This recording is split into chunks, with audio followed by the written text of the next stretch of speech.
Thank you very much. Thank you, ladies and gentlemen.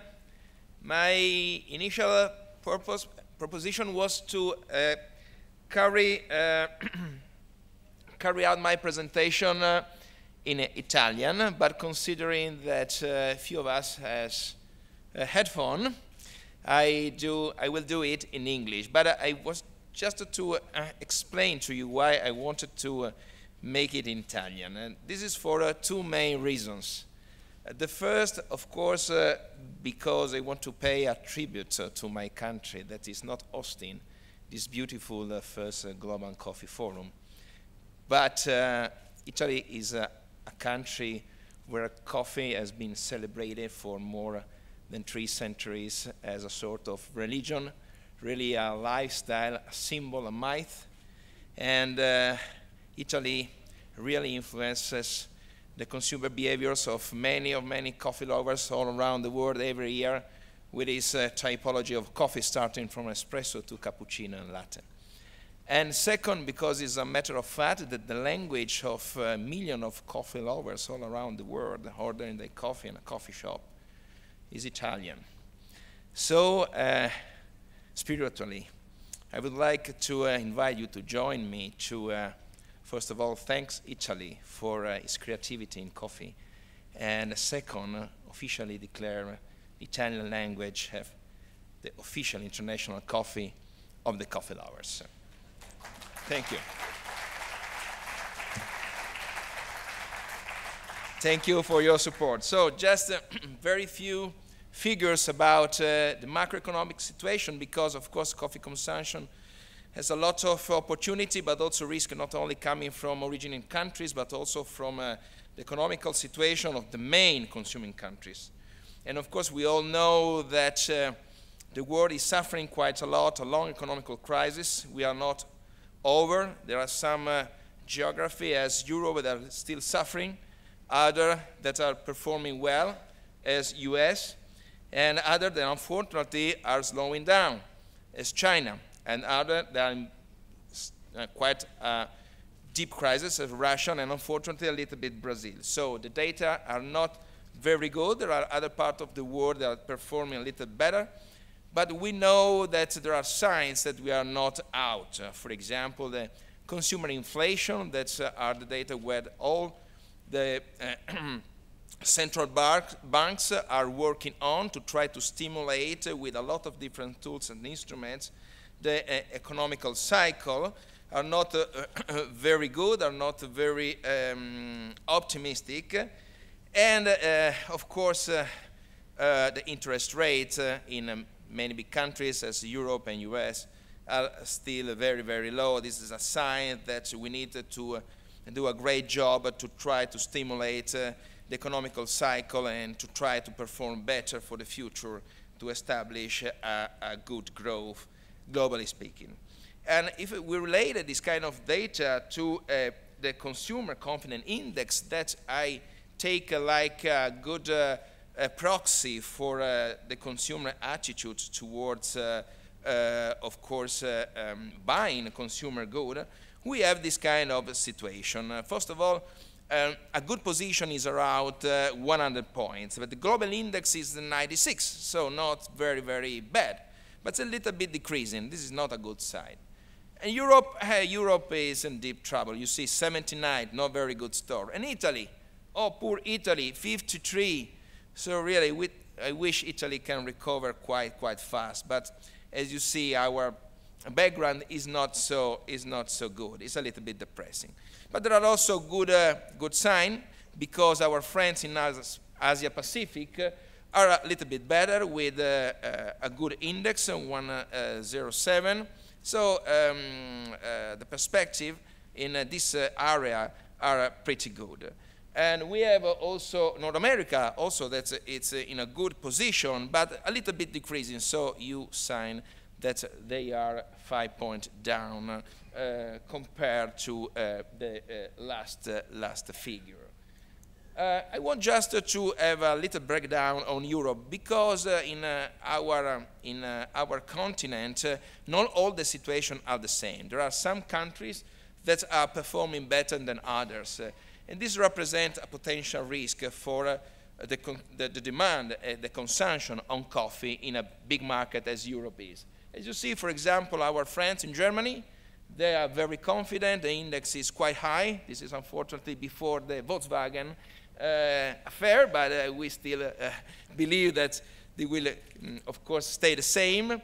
Of course, the country is quite optimistic and rely on a solid foundation in terms of job opportunity, financial position, and of course willing of spending money buying goods.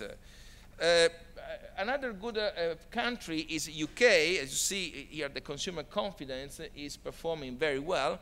It's a very good progression since the progression of the pounds, so we can say that in UK confidence is moving with a currency. I think it's real. And you see also that a lot of people now is thinking that the recession is over. Just 51% say, yeah, the situation is really improving quite a lot. So good market and good country. Oh, now we have two other guys that are not very well performing. One is France, where you see the consumer, the index is not very high, it's quite stable. But I believe that quite a scurrying signal is coming from the idea that the country is out of the recession. Is 81% not thinking that is real. And last, Italy. Oh, Italy. You see, it's not very good performing, but the last figure, it's giving us a little bit of more confidence. Maybe something is going to change. But the overall perception is that the country has still a lot of problems, maybe a lot of reforms to implement to get out from the crisis. One common line and idea, despite this difference of the consumer in France, in Italy, in UK, in Germany, is that all of them are thinking maybe to buy more products. That's the case of Germany. But in all the country, they are looking for cheaper products. So despite good situation, all the consumers are looking for buying cheaper products. This is a new trend that is quite strong, and we can have, of course, sign of that in a lot of European countries. Now, I want to explore with you a little bit the most important coffee trends, and of course, I picked some figures that I think are interesting to explore and to share with you, to explore all together. First of all, we have this this template with data coming from Euromonitor. Are not very precise, then I will show you more precise, but what is important is not the absolute data. What I think is important is the trend. So the first good news is that the coffee trend in terms of volume and consumption is increasing. That's very positive. This is real for the both most important, the two markets, both the market, the home market and away from home market. The away from home is performing a little bit better than the home, but the global performance is very good. But if we have a look more precise to the, and we split by country, we can observe a little bit different situation. So we have some countries where really the consumption are growing very, very well, and there are others where the consumption are really stagnating. So it's not you know, a situation that we can consider the same all over the world. But we have, of course, some opportunities, very important, in new countries, and also some threat and risk in mature markets. These figures are more precise. So the total consumption is about 6,065,000 tons. And as you see, the most important country is still Europe, with more than 2 million of tons, followed by Asia and Oceania, then Latin America, then North America, and then Middle East and Africa. So if Europe is in recession for the coffee community, that's a problem, of course. Compensated quite a little bit by the movement in other countries, but this is a potential threat. And you see in the bottom of the slide also some trends related to the segment. Another important trend is that the segmentation in our markets is increasing. So the market is more complex. This is a sign of interest by the consumer towards our products, and also a sign of creativity and innovation put inside by the industry. And you have an immediate idea what are the heroes of this new trend. Of course, the single serve that is growing significantly in all the continents, and the instant that, despite some little decrease in North America, is increasing. A little bit difficulties for roast and ground, especially in Europe, and for roast and ground premium in North America. So let's look together a little bit more close. Europe is the most important country. So 3 big countries in Europe for coffee consumption are still Germany, France, and Italy. But here you see they're not growing. They are decreasing. This is the roast and ground, so there is not instant inside. They're not increasing. That's a problem, of course. What we can do to make better. But there are also other countries, as for example Russia, Greece, Ukraine, UK, and Spain, where the consumption of roast and ground coffee is growing. Why? Consider that Russia, Ukraine, and Greece are countries where there are some issues, some problems. Because there is a different style in coffee consumption. Consumers are moving from roast and ground, from instant to roast and ground consumption. And this is an opportunity, of course, in a scenario that overall is not very, very pushing. That's what happens. Another revolution that ran through Europe in the last 5 years. So it's the introduction of the closed system in the retail distribution. It's a big revolution, of course, with a different value, with a different kind of proposal, a lot of convenience. But what is the effect on the total consumption? Only, a different mix. But if you have a look on the sale by volume and also on the sale by value, you see that nothing changed. The market is flat. So in Europe, the side is very big revolution in terms of coffee style and coffee consumption.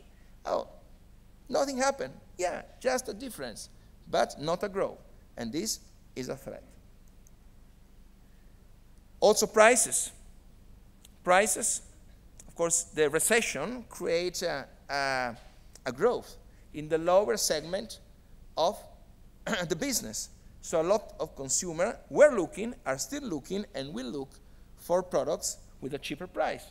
And you see that the sign of growth of the lower segment is evident with a very, very high figure. And also the promotion, that it's a very powerful tool in the past time to promote coffee consumption, is losing its relevance in terms of return. So the pressure is still very high, so companies are investing a lot of money in promotion activities, but the return on promotion is decreasing. This is another sign of weakness. Okay, but we are moving in a scenario that is becoming very competitive. This is another big trend. The whole competitive scenario is very concentrated and will be more and more. You see here the most important countries with the big players, the big 3.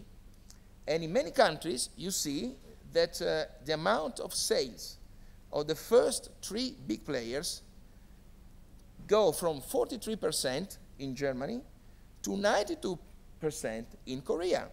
And in a lot of countries, the aggregation of the first 3 countries is still very high.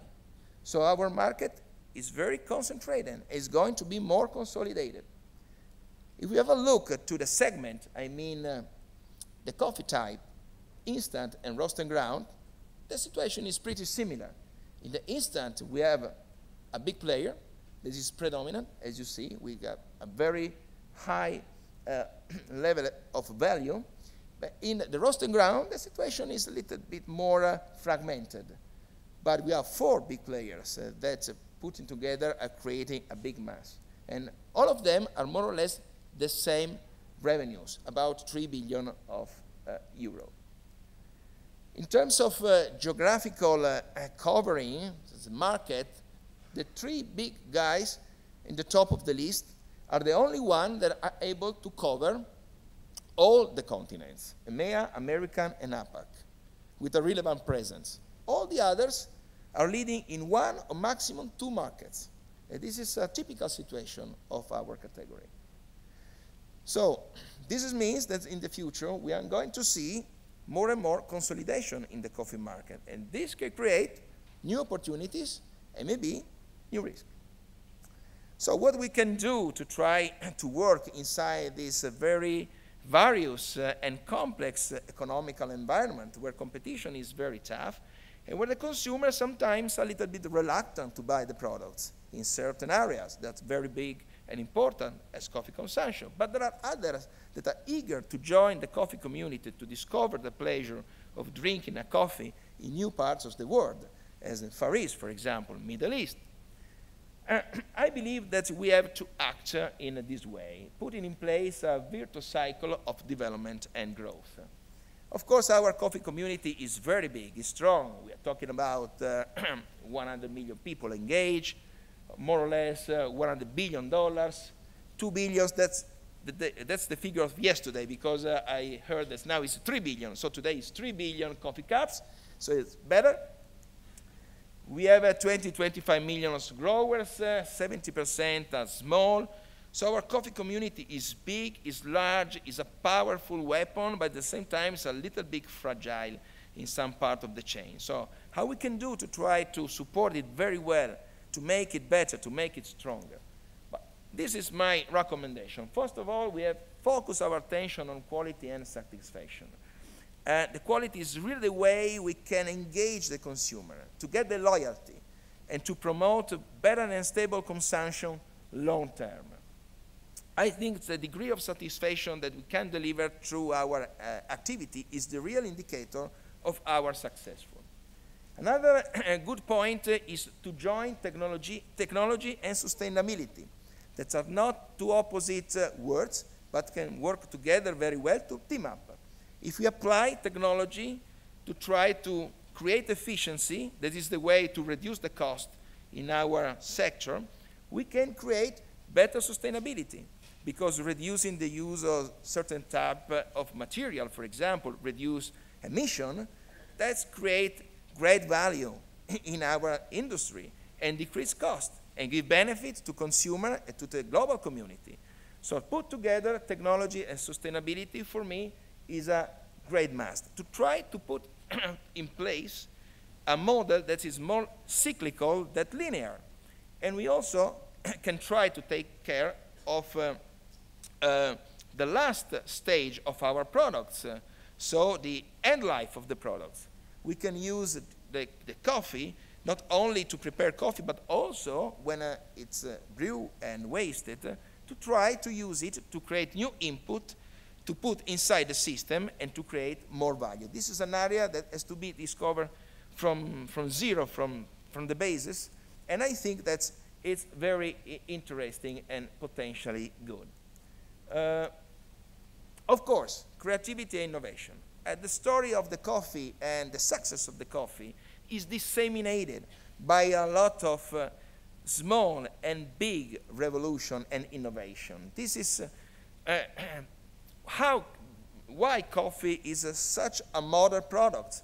Because through the innovation and the creativity, it is still very contemporary and is suitable to our lifestyle. And we have to keep on doing a lot of innovation, try to be creative, to attract a new consumer, and to give to the coffee the license to be considered a contemporary and actual product and not an old-style commodity. We need to work very close with our coffee community. Their cooperation is basic to create a sounder system. And we need to coordinate our efforts to try to mitigate the risk that the producing country can suffering, starting from the climate change, trying to transfer know-how, trying, of course, to help to adopt better agricultural practices, try to help the community to stabilize the production, in the same time to grow in a sustainable way, because it's real. The demand of coffee in the future is higher than the actual one. But remember that consumers love diversity. They love to buy a lot of different kind of products. So we need to fight against the massification of the production. We need diversity, and the biodiversity in our sector is wealth, is value, and we need really to try to make our best to defend the biodiversity. And last, education and culture. We need to engage consumers. They are eager to be taught. They want to know, they want to learn, they want to travel using the coffee as a ticket to go all around the world. It's really our responsibility to make it happen and to say, listen, yeah, coffee is not just a functional drink, it's something more, it's something you can enjoy culturally, spiritually, and please do it. And we have to really make all our efforts we can do to obtain this kind of outcome. So this is the virtuous cycle of development. We need to try to apply all these different parts together, working together in a very good combination. Try to match economical and financial targets with environmental, with cultural, with social target. And I'm sure that we'll really make the best to create a better coffee community for us, for the producer, or for the consumer. Thank you for your attention.